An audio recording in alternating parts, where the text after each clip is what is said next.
Reality of Truth podcast. Let's go. I want the truth. You can't handle the truth. Welcome, friends, to the Reality of Health podcast. It's Monday. I first want to say thank you to all of you who listen first thing in the morning, each episode day. And those of you on the video platforms, I appreciate you tuning in, even though there's not a video. Just want to give a quick update of what's going on. I am learning some things right now that I have never known before that are literally changing the way that I think about health. And I can't wait to share them with you. All right, time to get into today's topic. If you haven't already noticed, a few of the past episodes have been debunking some things that you've been told your whole life. Well, today's no exception. Today we're talking about Lyme disease and how it should just be called lying disease because it doesn't exist. Or it's at least not exactly what they tell you that it is. So today we're talking about Lyme, and it is part of the germ theory versus terrain theory. I am on the side of terrain theory. Why, Eric? Are you saying that germs don't exist? I'm saying that the terrain theory is provable, and the germ theory has nothing. I don't care if people want to believe the germ theory. That's up to them. You're welcome to believe anything you want. I just choose to believe the terrain theory is better, makes way more sense, and is provable. So, let's go ahead and start debunking this whole Lyme thing, and I will at the end tell you what it is. Don't you worry. Quote, the introduction of the term Lyme disease in the 1970s was a win for establishment medicine, but a grave loss for the public. A label was attached to a non-specific range of symptoms and signs, and the bug hunters then falsely accused Borrelia, a bystander bacterial species.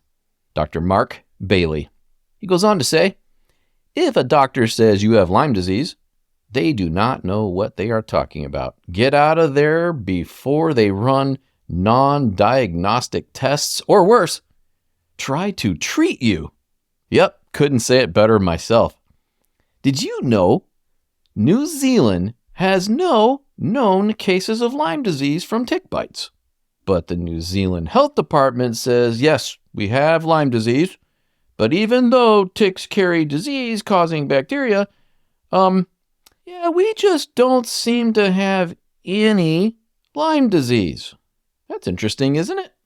Again, it's one of those weird things like I talked about borders, with Haiti and Dominican Republic. Apparently, mosquitoes do not fly across the border. In America, the CDC says, quote, Lyme disease is the most common vector-borne disease in the United States. Lyme disease is caused by the bacterium Borrelia. It is transmitted to humans through the bite of infected black-legged ticks. Typical symptoms include fever, headache, fatigue, and a characteristic skin rash called erythema migrans. If left untreated, infection can spread to joints, the heart, and the nervous system, unquote. So the question begs, how do they know this? Well, they just say, that's kind of what we just say it is. Do you have any proof?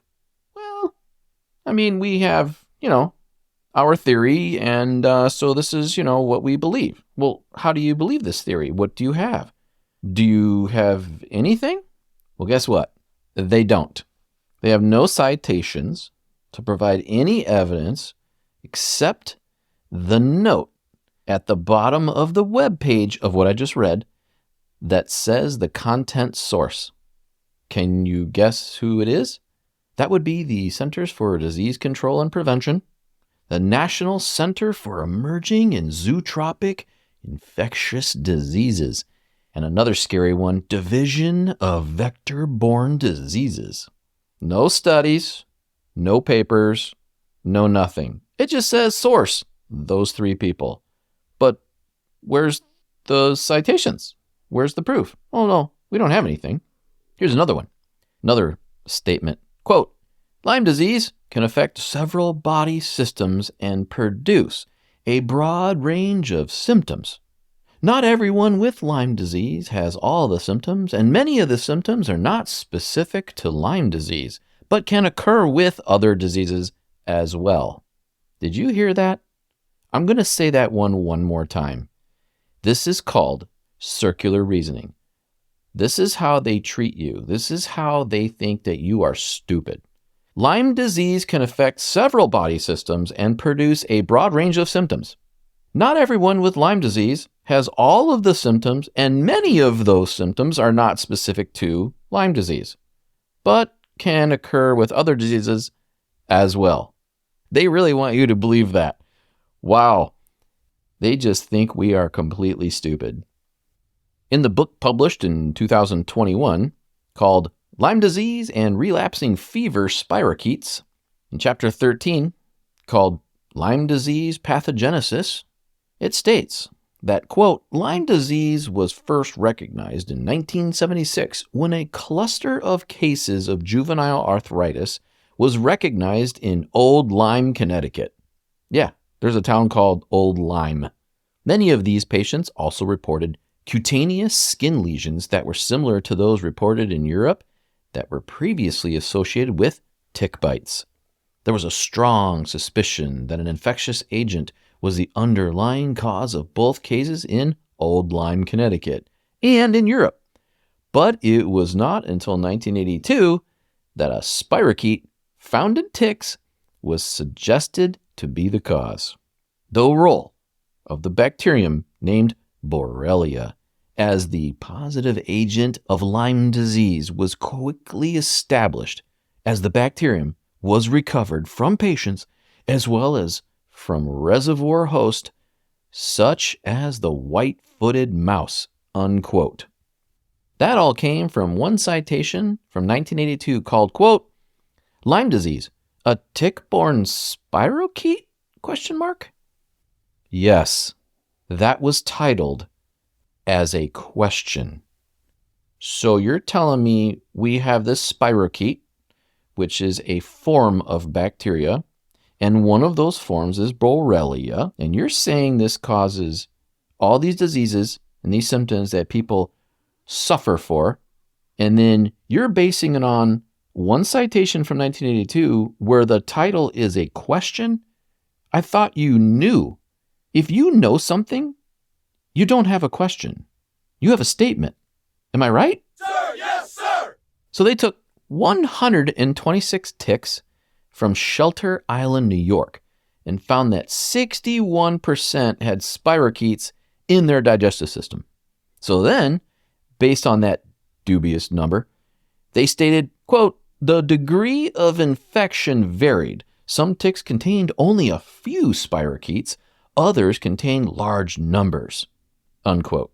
So let's get this straight, because they found a percentage of ticks with bacteria in their gut. They say that's what causes Lyme disease? I have a question for you. Do you have bacteria in your gut? Because I have them in mine. Does your dog have bacteria in its gut? Does every living creature on the planet have bacteria in their gut? Yes, of course they do. Trillions of them. Bacteria in the gut does not mean it causes disease. But Eric, it's a specific bacteria, and it's a bad one, and that's the one that's causing the disease. Bacteria doesn't cause disease. Bacteria cleans up dead or dying tissue. So then they decided to test it on some rabbits. So they shaved their abdomens and attached ticks to them in what is called an uncontrolled experiment. We talked about the controlled experiments last Wednesday. You have to have a control in order to do an experiment. In this case, they didn't. They didn't infect some rabbits with ticks that were infected with a bacteria, and then other rabbits as the control that weren't infected with any of the bacteria they claim caused Lyme disease. Do you know what the outcome was? None of the rabbits got Lyme disease. They did, however, get a rash where they were bitten. Why? Because Lyme disease is not caused by a bacteria. Does the tick secrete a little bit of toxin when they bite you? Sure. Does that cause the rash? Of course it does. Ever had a mosquito bite? Or a spider bite? Any kind of bite where you said, wow, look at that, a bee sting. Ooh. Then they took the skin biopsies from the rashes. Did they find any bacteria? Nope, none.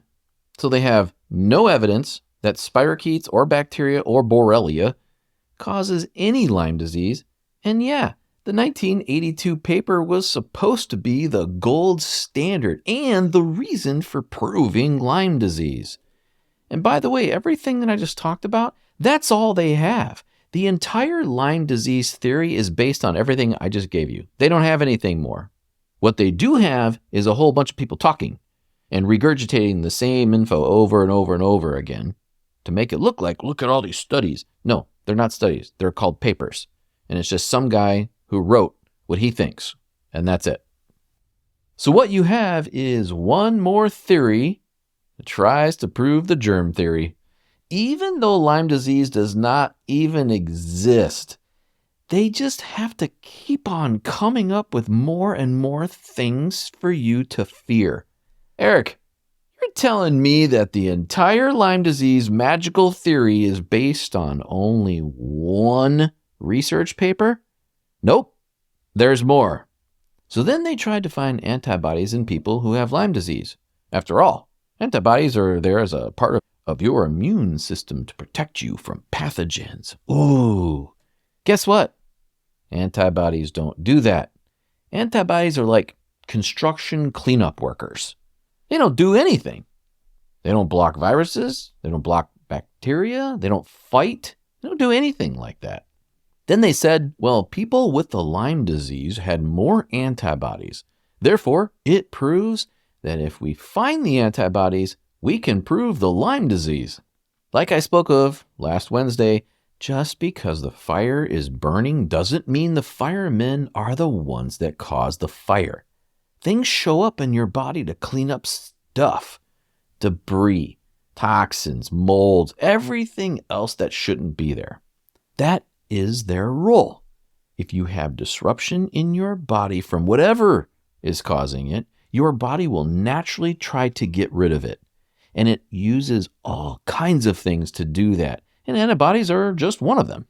So just because somebody has antibodies doesn't mean that they have a disease. And like I stated last Wednesday as well with viruses, Lyme disease does not pass Koch's postulates, the foundation on how to do scientific experiments. In that same research paper, that academic cluster of magical fairy tale theory, they claim that Lyme disease is a prototype of an emerging infectious disease. Well, that's what you call using your imagination emerging out of your fairy tale germ theory. Am I being sarcastic a little bit? It might be because it upsets me that they come up with this theory, put you in fear to make money from you, because that's exactly what they're doing, making money from you. They can't prove their side, but what they can do is propaganda, and they're very good at it. They hire the best propagandists to steal your money from you by putting you into such fear that you say, oh no, I really hope I don't have Lyme disease. Then they say a pivotal paper called Spirochetes isolated from the blood of 2 patients with Lyme disease. It was from a New England Journal of Medicine 1983 article. The title sounds impressive until you read what they said. Quote, we isolated spirochetes from the blood of 2 of 36 patients in Long Island and Westchester County, New York, who had signs and symptoms suggestive of Lyme disease. Wait, what?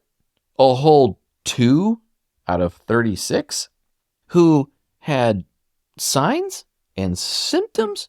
Wait a minute. Let's let's look at your word, suggestive of Lyme disease. Do you know what we call that? We call that suggestive. Does not mean proven. I just want to point that out to anybody.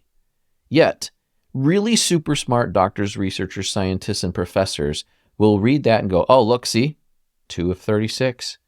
They had suggestive symptoms of Lyme disease. That means they had it because they say that they found it in 2 of them. Really? Wow.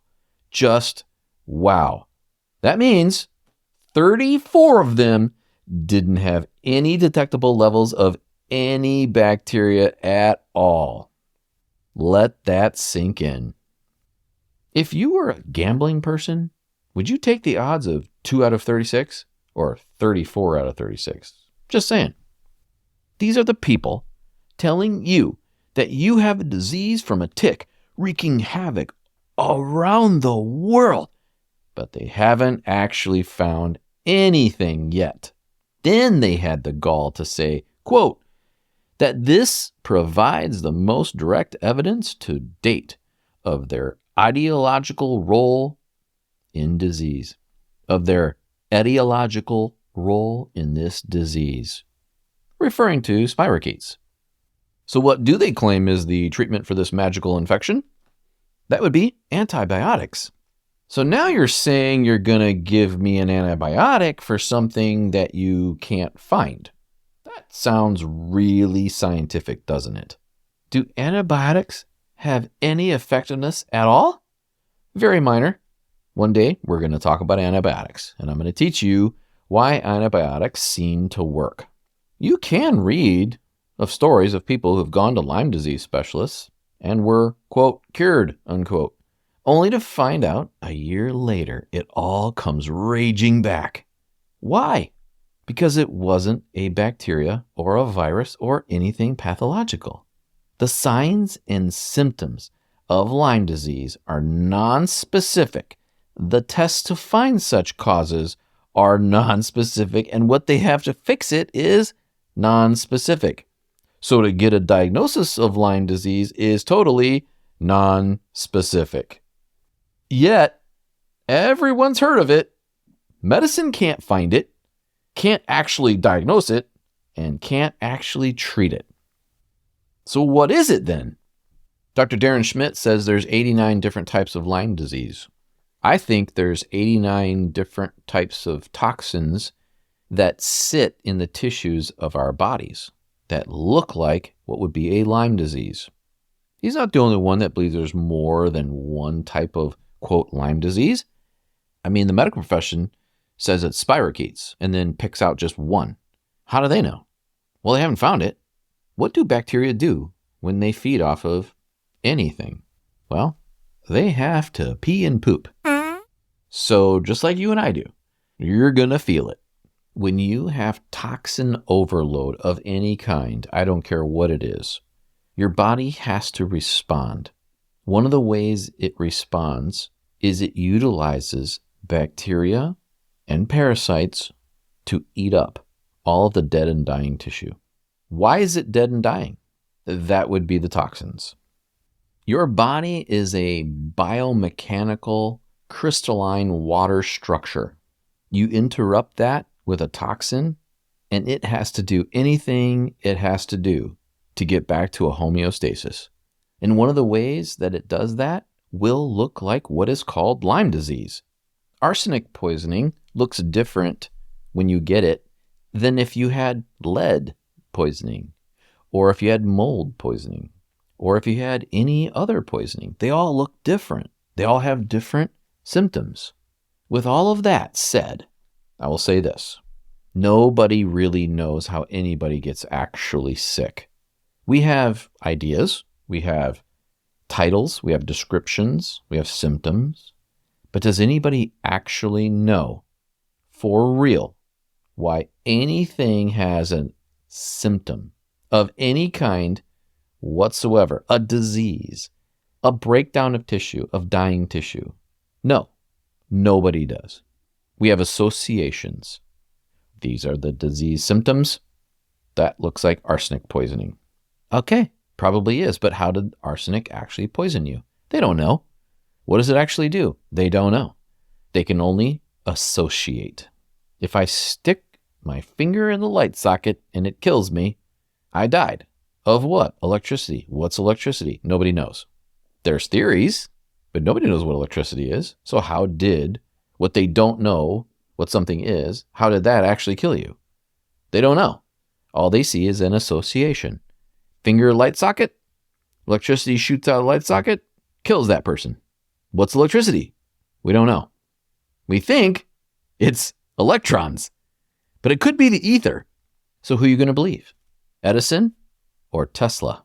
You see, most of science is associations, which is why in the very first episode that I made, I told you that I would give you a lot of anecdotal evidence because there's very little scientific evidence of anything. Almost everything is a theory.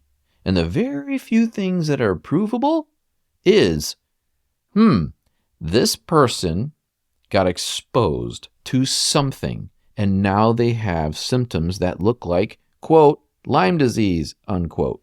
So you got diagnosed with Lyme disease, even though they can't prove it. Are you following me? The reality of your health is no one's really 100% accurate on anything. But the terrain theory, which says that something occurred in your body and now that area is dying because of it, now bacteria and pathogens show up to eat up that dying tissue, to save you. That creates symptoms. You see? Okay, that's enough getting into the weeds. Point is, do not worry about Lyme disease as a bacterial infection. Bacteria is there to save the day, not to kill you. And they have zero evidence that there is a bacteria there at all whatsoever that harms you. None.